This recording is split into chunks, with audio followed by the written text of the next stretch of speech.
Today marks the beginning of a new chapter, one where we're expected to rally behind Emily and Sharon. Matthew, with a tone of triumph in his voice, made this announcement during a phone conversation. I was taken aback, struck speechless by his sudden pronouncement. It felt as though Emily and Sharon had become the sole focus of Matthew's world, and I was left on the sidelines, questioning my place in both his life and our marriage.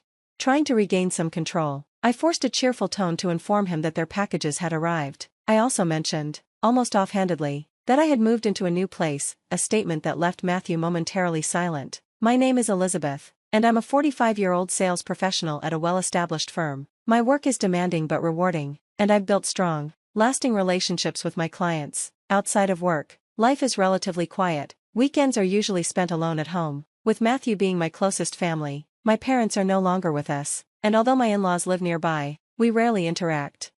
Matthew's frequent outings to dine with his sister, Emily, and her daughter, Sharon, have always made me uncomfortable. At first, it felt as though he preferred their company over mine, stirring a sense of resentment in me, but as time passed, I came to understand the deeper reasons behind his actions. Emily and Sharon had endured hardships, living in a rundown apartment after my father-in-law's business collapsed. Matthew's gratitude toward Emily, who helped finance his education, gave me some perspective. She had made it possible for him to finish college despite the financial struggles they faced. Once I understood the extent of their sacrifices, I softened. I stopped voicing my complaints and made peace with Matthew's desire to give back to his sister and niece. Still, the loneliness lingered. Matthew's loyalty to his family was underscored when he told me that Emily was going through a divorce and would be keeping custody of Sharon. From the start, Emily and I didn't get along. Our first meeting was brutal. She made harsh comments about my appearance and style, which left me feeling alienated. Despite this rocky relationship, recent developments have made me reflect on my role in the family. Matthew's continued focus on Emily and Sharon is something I've chosen to support, even if it's hard to ignore the isolation it sometimes brings. I want to remain understanding, especially now, when family unity is more important than ever. Matthew, however, has always chosen to overlook Emily's rude behavior toward me, forcing me to silently endure it. He recently told me that he planned to visit his parents more often, citing Emily's vulnerability and Sharon's needs as his reasons. Despite the sting of his words, I held my tongue, knowing that an argument would only push him further away. So, with a heavy heart, I said nothing and let him go. As Matthew became increasingly absent, I found myself spending more and more time alone. He rarely came home before midnight, and weekends were completely consumed by his visits to his family. The silence of our empty house became unbearable, the stillness amplifying my sense of abandonment. On the rare occasions he was home, his behavior only added to the strain. One evening, he casually suggested I buy a designer handbag for Emily as a housewarming gift, citing my upcoming bonus as the reason. I questioned the necessity of such an extravagant gift, suggesting that it should be his responsibility, not mine. His response was sharp, insisting that, as a member of the family, it was my duty to extend such courtesies. He lectured me for an hour, reminding me sternly to ensure Emily and Sharon received their gift. After he left, presumably heading to his parents' house, I quietly mulled over the years of one-sided generosity from Emily, who had never once extended such gestures toward us. A few days later, Emily's call only added fuel to the fire. She expected a gift from me, as though it was a foregone conclusion. Even though she had never shown such kindness to us, I couldn't keep my frustration in check. I reminded her of the lack of reciprocity, pointing out that we hadn't even received a wedding gift from her. Emily brushed it off, dismissing the idea of gift-giving between family members as unnecessary. She even bragged about purchasing an empty envelope for us, then complained about the quality of our wedding favors. Her sense of entitlement, combined with her utter disregard for others, left me at a loss for words.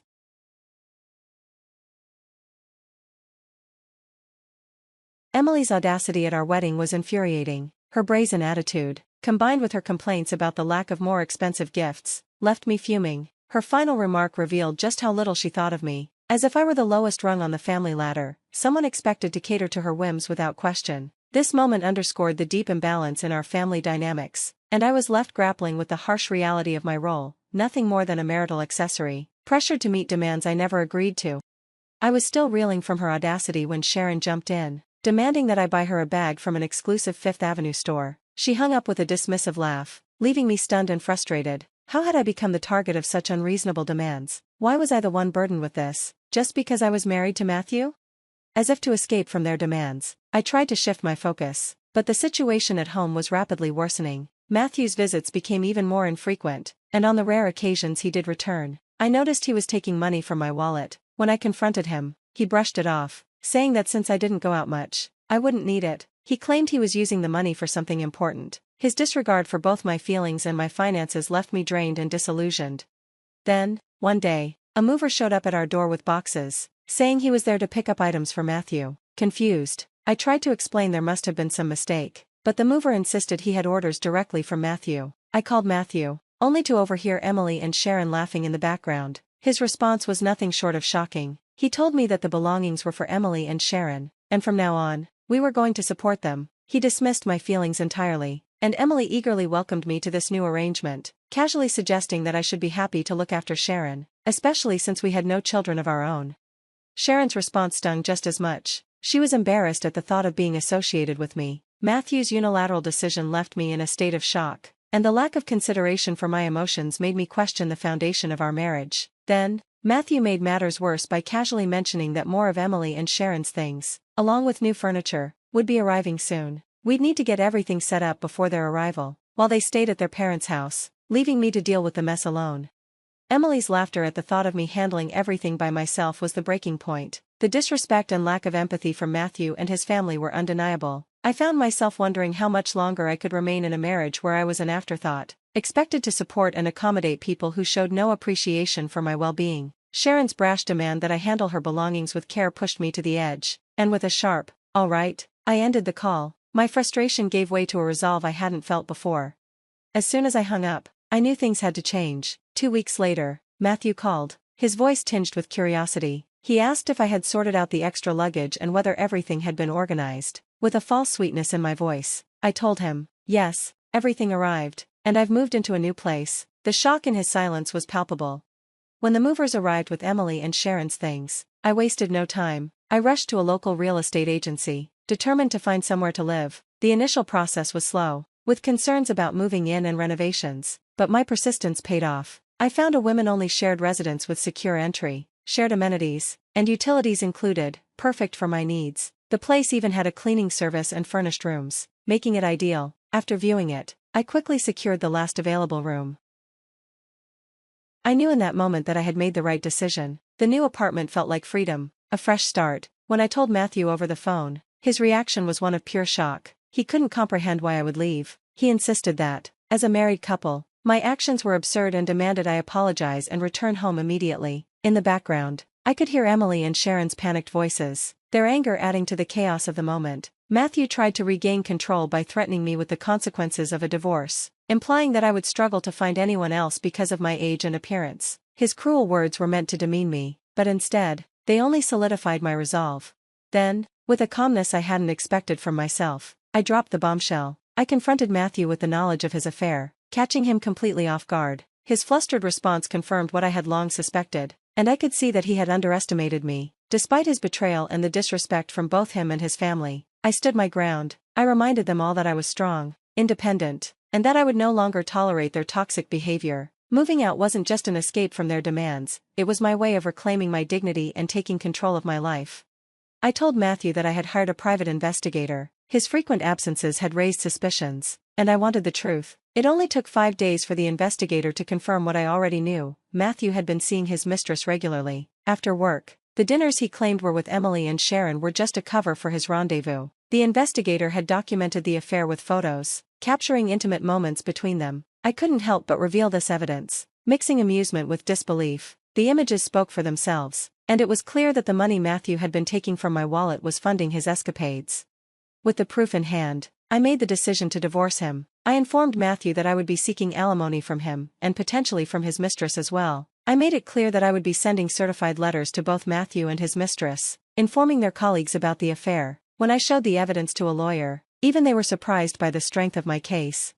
Matthew's response to this was fury and disbelief. The idea of the affair becoming public at his workplace was clearly too much for him to handle. Meanwhile, Emily's anxious questioning about Matthew's well-being hinted at her own motives. She had expected to live comfortably off our efforts while she maintained her carefree lifestyle. Matthew remained silent in the face of her concerns, a silence that only highlighted the gravity of the situation he was in. He had betrayed me, and now he was at risk of losing not just our marriage, but his financial stability as well. I reminded him of the investigator's report detailing his extravagant spending on his mistress, which suggested he was accumulating debt. Emily and Sharon's outrage was loud, accusing Matthew of recklessness and expressing their contempt for his actions. Despite Matthew's pleas for help in managing the fallout with Emily and Sharon, I stood firm. I would move forward with the divorce and ensure I was compensated for the emotional distress he had caused. I made it clear that the consequences were his to face alone, especially now that the certified letters were ready to expose his affair at his workplace. Matthew's frustration was palpable, but I remained detached. I was focused on securing a fair settlement and moving on from the years of betrayal. When the call ended, I turned off my phone, blocking him from contacting me. I had made up my mind. Matthew and Emily were on their own now.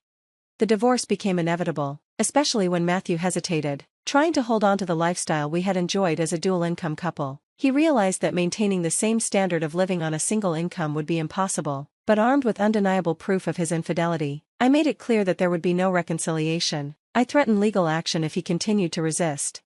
Eventually, Matthew agreed and signed the divorce papers. With the help of my lawyer, we worked out a fair settlement, which included alimony and compensation for emotional distress from his mistress. Surprisingly, his mistress paid her portion promptly. She had borrowed money from her parents after revealing the truth to them. Matthew, on the other hand, found the financial burden too much to bear and repeatedly requested a reduction. I firmly declined. At one point, I suggested adding the money he had taken from my wallet to the settlement, and the look on his face was priceless. In the end, he reluctantly accepted the settlement as it was. After the fallout, the affair between Matthew and his mistress became widely known, likely due to the certified documents delivered during our divorce proceedings. The mere arrival of those envelopes was enough to ignite office gossip, creating an unbearable atmosphere at work. In the end, Matthew chose to resign, unable to bear the shame and discomfort of his exposed actions.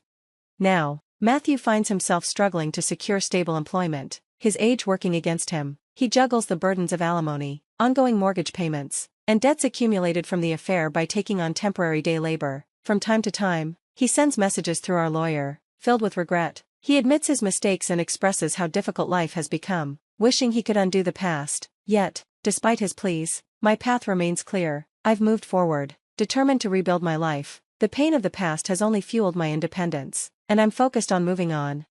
Matthew's remorse reached new heights when he broke down in front of the lawyer, tearfully lamenting how poorly he had treated me. But his realization came too late. Now, he and Emily and Sharon, who are living with him, are facing the harsh consequences of their choices. Meanwhile, I've moved on, blocking his number and cutting all ties. I have no intention of looking back. Then one day, Emily's call came through, her number unblocked by mistake. Hesitantly, I answered. She was desperate. She and Sharon were struggling to make ends meet. Utilities were being cut off, and they had little food. Her voice cracked with exhaustion, but my decision was unwavering. I had no obligation to help them out of the mess they had created. I suggested she find work, reminding her that she had the ability to support herself. Sharon's interjection took me by surprise. She accused me of being heartless, saying that I should help them since I was financially stable. Then, she demanded that I take them in. I found the request absurd. I made it clear that my divorce from Matthew meant that they were now strangers to me, and I wanted no further involvement in their lives. Sharon's anger and sense of entitlement were evident, but I stood firm. I ended the call and blocked Emily's number once more, determined to sever all ties. Their struggles, while unfortunate, were the direct result of their own decisions. I, however, had moved on, no longer burdened by their chaos. I embarked on a new chapter in my life. I had already left the shared housing, not out of necessity, but to make room for a new companion, a dog I met at an adoption event. The moment we locked eyes, it felt like fate. After several visits and a growing connection, I adopted the dog, which meant finding a pet-friendly apartment. The love and loyalty I now experience with my dog is something I had longed for in my human relationships. In my new home, filled with his unconditional affection, I no longer feel alone. Despite the obstacles life may throw my way, I face them with my loyal companion by my side. Together, we're moving forward, leaving behind the past and all its turmoil, ready for whatever comes next.